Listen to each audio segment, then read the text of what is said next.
സദ്ഗുരു എഴുതിയ death and inside story എന്ന പുസ്തകത്തിന്റെ അവലോകനമാണ് ഈ വീഡിയോ. ഇത് ഒന്നാമത്തെ അധ്യായമാണ്. നമുക്ക് പുസ്തകത്തിലേക്ക് പോകാം. ജീവിതത്തിൽ പലതും ഉറപ്പില്ല. ജോലി കിട്ടുമോ, വിവാഹം നടക്കുമോ, വിജയിക്കുമോ, ഇതൊന്നും നമുക്ക് ഉറപ്പിച്ചു പറയാൻ കഴിയില്ല. പക്ഷേ ഒരു കാര്യം തീർച്ചയാണ്: മരണം. എല്ലാ ദിവസവും ലോകത്ത് ഏകദേശം 1,60,000 പേർ മരിക്കുന്നു. ഓരോ സെക്കൻഡിലും 2 പേർ യാത്ര പറയുന്നു. ഒരു ദിവസം ആ ഊഴം നമുക്കും വരും. എന്നിട്ടും നമ്മൾ ജീവിക്കുന്നത് ഞാനിവിടെ എന്നുമുണ്ടാകും എന്ന മനോഭാവത്തോടെ. മഹാഭാരതത്തിൽ യക്ഷൻ യുധിഷ്ഠിരനോട് ചോദിച്ചു, ജീവിതത്തിലെ ഏറ്റവും വലിയ അത്ഭുതമെന്താണ്? യുധിഷ്ഠിരൻ ഉത്തരം പറഞ്ഞു, എല്ലാ നിമിഷവും മനുഷ്യർ മരിക്കുന്നത് കണ്ടിട്ടും ഓരോരുത്തരും കരുതുന്നു, ഞാൻ മരിക്കില്ല. ഇതാണ് ഏറ്റവും വലിയ അത്ഭുതം. 5000 വർഷം മുൻപ് പറഞ്ഞത് ഇന്നും നമ്മൾ അതേ തെറ്റാവർത്തിക്കുന്നു. ഒന്ന് ശ്രദ്ധിക്കൂ, നിങ്ങളുടെ ശ്വാസം. ഉള്ളിലേക്ക് ജീവൻ, പുറത്തേക്ക് ഹ്രസ്വമായ മരണം. ജനിക്കുന്ന കുഞ്ഞാദ്യം ചെയ്യുന്നത് ശ്വാസമെടുക്കൽ. മരിക്കുന്നവൻ അവസാനം ചെയ്യുന്നത് ശ്വാസം വിടൽ. ജീവനും മരണവും ഒരേ ശ്വാസത്തിലാണ്. എന്നിട്ടും നമ്മൾ എന്തുകൊണ്ടിത് അവഗണിക്കുന്നു?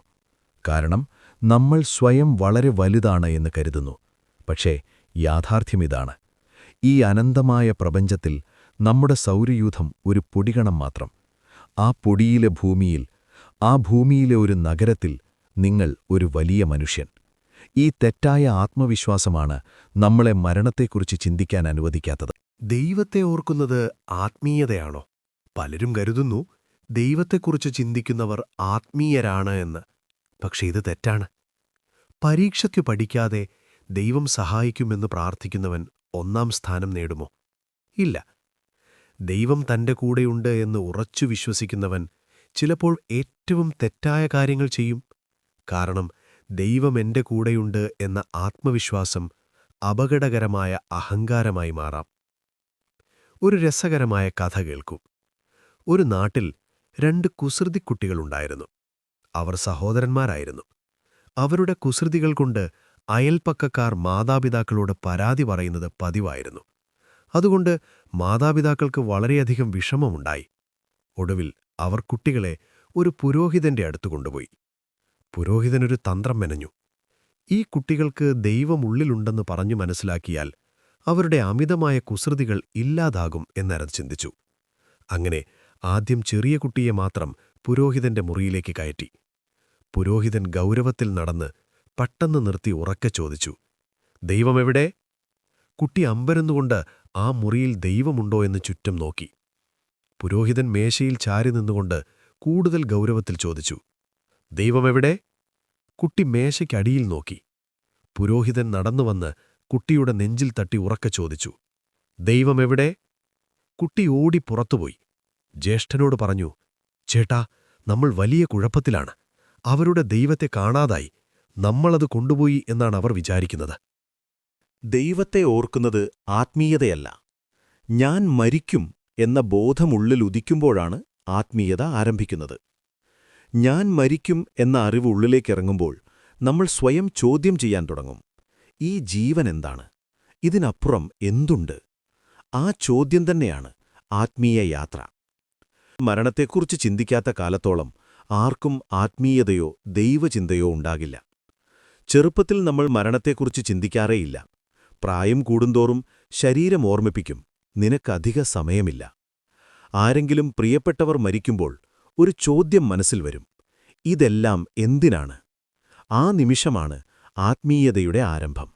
ഒന്ന് ആലോചിക്കൂ, ഞാൻ ഇന്നു മരിക്കും എന്നുറച്ചറിയുന്ന ഒരാൾക്ക് ആരോടെങ്കിലും വഴക്കടിക്കാൻ സമയമുണ്ടാകുമോ? ആരോടെങ്കിലും ദേഷ്യപ്പെടാൻ തോന്നുമോ? ഇല്ല. ഓരോ നിമിഷവും മനോഹരമാക്കാൻ അവൻ ആഗ്രഹിക്കും. മരണബോധമുള്ളയാൾ ജീവിതത്തിൽ ഒന്നും നഷ്ടപ്പെടുത്തില്ല. ഓരോ ദിവസവും സതുദ്ദേശത്തോടെ ജീവിക്കും. ഞാനിവിടെ എന്നുമുണ്ടാകും എന്ന് കരുതുന്നവർ മാത്രമാണ് മരണം വരെ പോരടിക്കുന്നത്.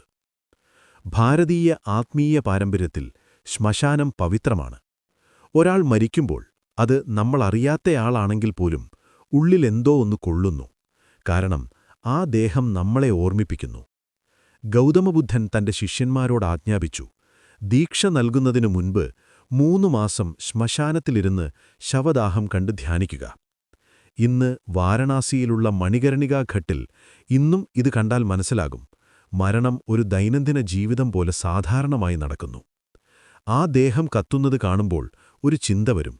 ഒരു ദിവസം ഇത് ഞാനാണ്. ആ ഒരു ചിന്ത ജീവിതത്തെക്കുറിച്ചുള്ള അനേകം വ്യാമോഹങ്ങളെ കത്തിച്ചുകളയും. ഒരിക്കൽ മരണത്തെ ഉള്ളിൽ നിന്ന് സ്വീകരിക്കാൻ കഴിഞ്ഞാൽ ജീവിതം പൂർണ്ണതോതിൽ നിങ്ങളിലേക്ക് ഒഴുകിവരും. മരണത്തെ അകറ്റി നിർത്തിയതുകൊണ്ടാണ് ജീവിതവും അകന്നു നിൽക്കുന്നത്. മരണമെന്താണ് എന്നറിയാൻ ഞാനൊരിക്കൽ മരിക്കാൻ ശ്രമിച്ചു. ഇതെന്റെ സ്വന്തം കഥയാണ്. ഞാൻ 13 വയസ്സുള്ള ഒരു ചുറുചുറുക്കുള്ള കുട്ടിയായിരുന്നു. ക്ലാസ്സിൽ സുചരിത എന്നൊരു പെൺകുട്ടിയുണ്ടായിരുന്നു. കുറച്ച് കുസൃതിക്കാരി. അവൾ എന്നെ ഇടയ്ക്കിടെ കളിയാക്കും. ഞാനത് അവഗണിച്ചു. ഒരവധിക്കാലം കഴിഞ്ഞ് സ്കൂള് തുറന്നപ്പോൾ അവൾ വന്നില്ല. ഹാജർ വിളിക്കുമ്പോൾ ഞങ്ങൾ കൂട്ടുകാർ അവളുടെ ശബ്ദം അനുകരിച്ച് ഹാജർ പറഞ്ഞു ചിരിക്കും. ഒടുവിൽ അവളുടെ അനുജൻ പറഞ്ഞു, അവൾ ന്യൂമോണിയ വന്ന് മരിച്ചു. ഞാൻ ഞെട്ടിപ്പോയി.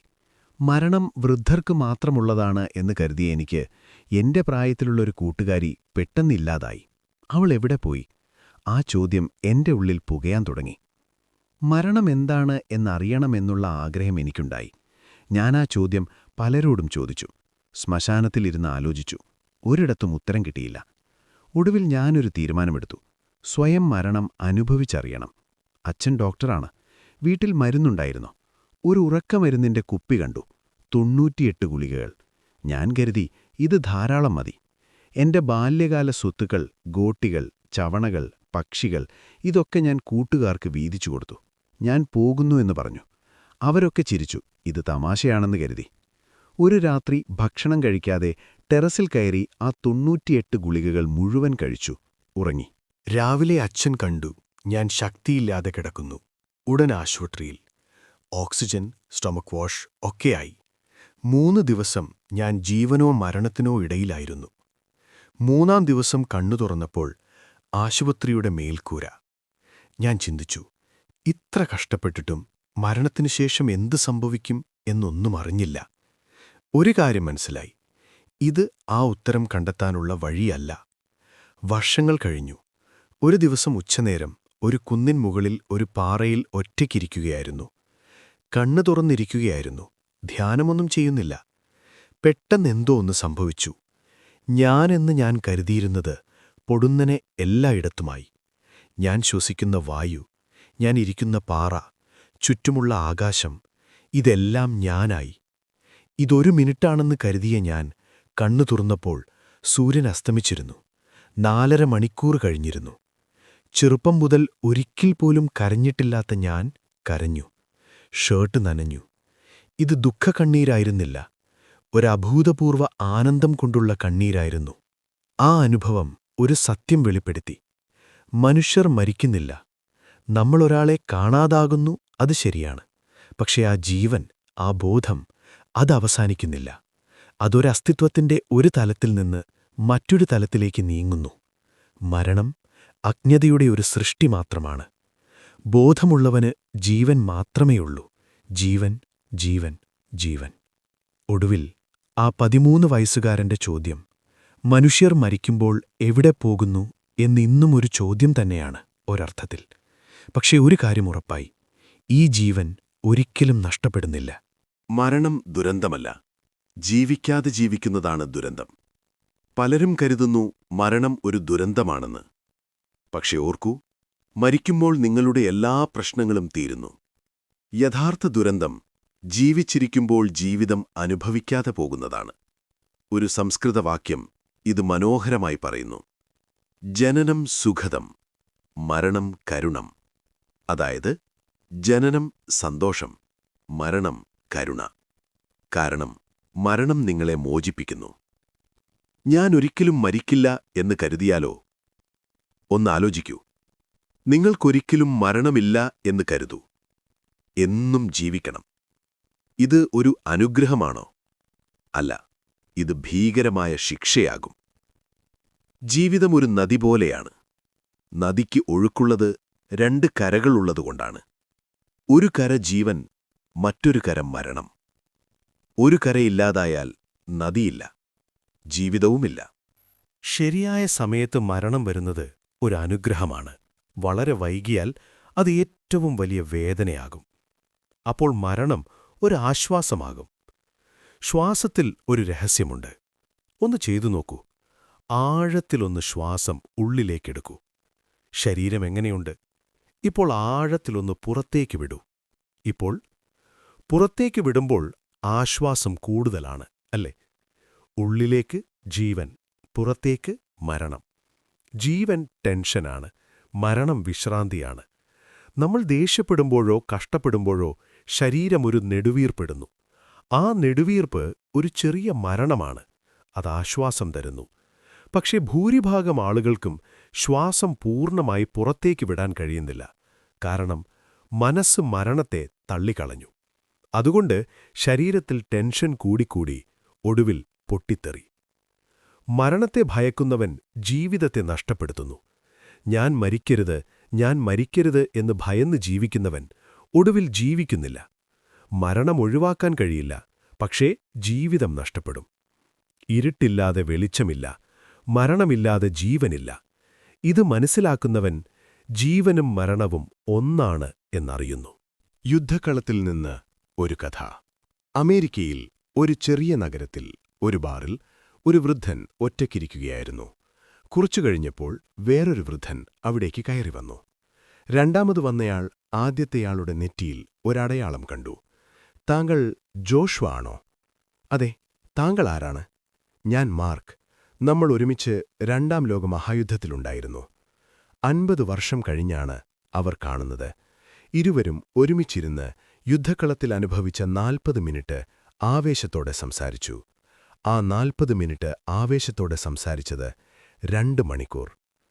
ഒടുവിൽ ഒരാൾ ചോദിച്ചു, പിന്നെ 50 വർഷം കൊണ്ടെന്തു ചെയ്തു? ഉത്തരം, അയ്യോ, ഒരു സെയിൽസ്മാനായി ജീവിച്ചു. യുദ്ധക്കളത്തിൽ അനുഭവിച്ച 40 മിനിറ്റ് 2 മണിക്കൂർ ആവേശമായ സംസാരം. 50 വർഷത്തെ ജീവിതം ഒരു വാചകം കൊണ്ട് തീർന്നു. ജീവനും മരണവും ഒരുമിച്ചനുഭവിക്കുന്ന നിമിഷങ്ങൾ. അതാണ് ഏറ്റവും തീവ്രമായ ജീവിതം. ആ നിമിഷങ്ങൾ ഒരിക്കലും മറക്കില്ല. എങ്കിൽ ജീവിതം പൂർണ്ണമായി ജീവിക്കണമെങ്കിൽ ഓരോ ദിവസവും ഒരു ചിന്ത ഉള്ളിലുണ്ടാകണം. ഞാൻ ഇന്നു മരിക്കാം, അത് യാഥാർത്ഥ്യമാണ്. ഇത് നിരാശയല്ല, ഇത് സ്വാതന്ത്ര്യമാണ്. ഞാൻ എന്നെ നോക്കും, ആരോഗ്യം സൂക്ഷിക്കും, ജീവിതം ആസ്വദിക്കും. പക്ഷേ ഇന്നു മരണം വന്നാൽ ഞാൻ സ്വീകരിക്കാൻ തയ്യാറാണ്. ഈയൊരു അംഗീകാരം ഉള്ളിലുണ്ടാകുമ്പോൾ ഭയമില്ലാതെ ജീവിക്കാൻ കഴിയും. ജീവിതം പൂർണ്ണതോതിൽ തുറക്കും. മരണത്തെ അംഗീകരിക്കുന്നവർ മാത്രമാണ് ശരിക്കും ജീവിക്കുന്നത്.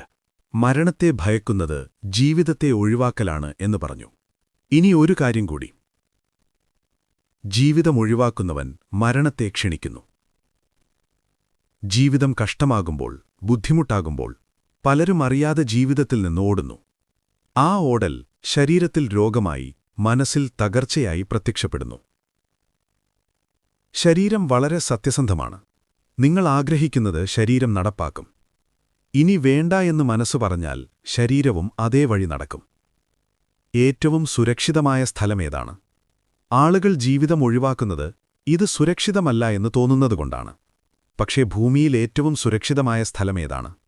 ശ്മശാനം. അവിടെ ഒന്നും സംഭവിക്കില്ല. ജീവിതത്തിൽ സുരക്ഷയില്ല. ഇത് സത്യം. നിങ്ങൾ എത്ര ആരോഗ്യവാനാണ് എന്നാലും നാളെ എന്ത് സംഭവിക്കും എന്നാർക്കും അറിയില്ല. സുരക്ഷ തേടുന്ന നിമിഷം നിങ്ങൾ അറിയാതെ മരണം തേടുന്നു. പലരും ഇങ്ങനെ പ്രാർത്ഥിക്കും, എനിക്കൊന്നും സംഭവിക്കരുത്.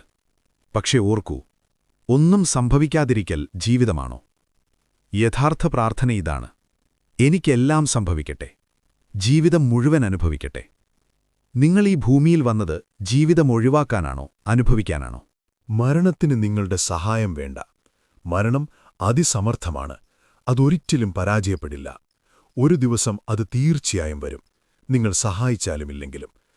പക്ഷെ ജീവിതത്തിന് നിങ്ങളുടെ ശ്രദ്ധ വേണം, ഊർജം വേണം, ശ്രമം വേണം. ജീവിതം ഒരിക്കലും കംപ്ലീറ്റ് ആകില്ല. എത്ര ചെയ്താലും ഇനിയും ചെയ്യാൻ ബാക്കിയുണ്ടാകും. ആ സാധ്യതയാണ് ജീവിതത്തിന്റെ സൗന്ദര്യം. ഒരിക്കൽ ഓഹരി വിപണിയിൽ വലിയ ഇടിവുണ്ടായ സമയത്ത് ഒരാളെ കണ്ടു. ആ മനുഷ്യന് ആദ്യം 25 കോടി രൂപ സ്വത്തുണ്ടായിരുന്നു. ഓഹരി വിപണിയിൽ നഷ്ടം വന്ന് സ്വത്ത് 3 കോടിയായി. ആ മനുഷ്യൻ ആത്മഹത്യ ചെയ്യാൻ തീരുമാനിച്ചു. കാരണം അദ്ദേഹത്തിന് 3 കോടി സ്വത്ത് മാത്രമേ ബാക്കിയുള്ളൂ. ഇതാ ഒരു മനുഷ്യന്റെ മാത്രം കഥയല്ല. ചെറിയ കാര്യങ്ങളിൽ ദിവസവും നമ്മളൊക്കെ ഇത് ചെയ്യുന്നുണ്ട്. ഉണ്ടായിരുന്നത് പോയി. ഈ ചിന്ത നമ്മളെ തകർക്കുന്നു. പക്ഷെ ഓർക്കൂ, നിങ്ങൾ ഈ ലോകത്ത് വന്നത് കയ്യിലൊന്നുമില്ലാതെയാണ്. ഒരു നഷ്ടവുമില്ല, ഒക്കെ ലാഭം മാത്രമാണ്. നിശ്ചലത മരണമാണ്. എനിക്കൊന്നും പുതുതായി വേണ്ട, ഒന്നും മാറരുത്, ഒന്നും സംഭവിക്കരുത്. ഇങ്ങനെ ജീവിക്കുന്നവൻ ഉള്ളിൽ നിന്ന് മരിക്കുന്നു. തെരുവിൽ ദുഃഖമുഖവുമായി നടക്കുന്ന ആളുകളെ കാണാറില്ലേ? അവരുടെ ജീവിതം അവർ കരുതിയതിനേക്കാൾ ഭൗതികമായി നന്നായിട്ടാണ് നടക്കുന്നത്. പക്ഷെ ഉള്ളിൽ നിശ്ചലതയുണ്ട്. ആ നിശ്ചലതയാണ് ദുഃഖം. ജീവൻ എപ്പോഴും ചലിക്കണം. പുതിയ സാധ്യതകൾ, പുതിയ അനുഭവങ്ങൾ. ഇതില്ലെങ്കിൽ ജീവനില്ല.